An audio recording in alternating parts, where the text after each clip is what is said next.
अस्सलाम वालेकुम दोस्तों, आपके अपने चैनल प्योर देसी टिप्स में हम आपको खुशामदीद कहते हैं। मैं हूं आपका होस्ट हकीम मोहम्मद जावेद। मेरी तमाम दोस्तों से गुजारिश है कि चैनल को सब्सक्राइब करके हमारी हौसला अफजाई की जाए और बेल आइकन को दबाना हरगिज़ न भूलें ताकि आने वाली हर वीडियो आपको मिल सके।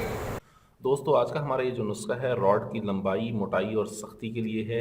इसे ऐसे तमाम तर अफराद इस्तेमाल कर सकते हैं जिन्होंने अपने हाथ से अपना बेड़ा गर्क किया हुआ है, जिनके रॉड की रगें जो हैं बिल्कुल ख़त्म हो चुकी हैं, बेजान हो चुकी हैं, रॉड अंदर को घुस चुका है, रॉड के पट्टों में जान नहीं रही, रॉड में ना तो सख्ती आती है, ना ही रॉड में लंबाई है और ना ही मोटाई है। तो ऐसे तमाम तर अफराद इस नुस्खे से फ़ायदा उठा सकते हैं। इस नुस्खे में जिन चीज़ों का इस्तेमाल होना है ये बहुत ज़बरदस्त चीज़ें हैं, असरदार हैं चीज़ें, बहुत आला नुस्खा है ये, ठीक है। इसमें हम सबसे पहले जो इस्तेमाल करेंगे उसमें है ये 3 तेल। इसमें लौंग का तेल है, तिलों का तेल है और इसमें दारचीनी का तेल है। ये 3 तेल हम लेंगे, ठीक है। उसके बाद हमने लेनी है रेग माही 1 तोला, 1 तोला रेग माही लेंगे हम। 7 ग्राम हमने लेनी है ज़ाफ़रान, ज़ाफ़रान का हम इसमें इस्तेमाल करेंगे 7 ग्राम। हींग ईरानी है हमारे पास, इसका हमने इसमें इस्तेमाल करना है 5 ग्राम। और हमारे पास है रिच की चर्बी, ये रिच की चर्बी है, हम इसमें इसका इस्तेमाल करेंगे 2 तोला। करना यह है कि हमने सबसे पहले इन सब चीज़ों को जो है ज़ाफ़रान को, रेग माही को और हींग ईरानी को सफ़ूफ बना लेना है और अलग-अलग रख लेना है।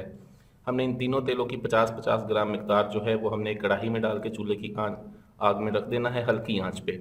उसके बाद हमने सबसे पहले इसमें हींग ईरानी का जो पाउडर बना हुआ होगा वो डालना है। वो डाल के इसको खूब अच्छी तरह कम से कम आधे घंटे तक हल्की आंच पे पकाना है और साथ साथ इसे हिलाते रहना है।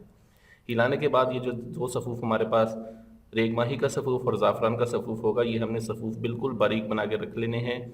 चूल्हे की आग में हमने इसको पहले ज़ाफ़रान के सफ़ूफ को एक एक चुटकी उसमें डालना है, एक एक चुटकी उठा के डाल के इसको ख़त्म कर लें। जब ये ख़त्म हो जाए फिर आप रेग माही का सफ़ूफ एक चुटकी उसमें उठा के डालते जाएँ। जब ये आप डाल लें, दोनों सफ़ूफ इसमें ऐड कर लें, तब आप चूल्हे की आग को बंद कर दें। नीम गर्म तेल के होने के पर आप रिच की चर्बी जो है वो इसमें ऐड कर दें। रिच की चर्बी ऐड करके इस तेल को छान के महफूज करके आप रख लें। रोज़ाना रात को इसका 10 कतरों का इस्तेमाल है, ऊपर नीचे साइडों पे आगे पीछे दाएं बाएं में इस्तेमाल करें। बहुत आला रिजल्ट्स हैं, बहुत ज़बरदस्त रिजल्ट हैं। वीडियो अच्छी लगी हो तो इसे लाइक, शेयर और कमेंट ज़रूर करें। मुझे अगली वीडियो तक के लिए इजाज़त दें। अपनी सेहत का बहुत ख्याल रखें। शुक्रिया। अल्लाह हाफ़िज़।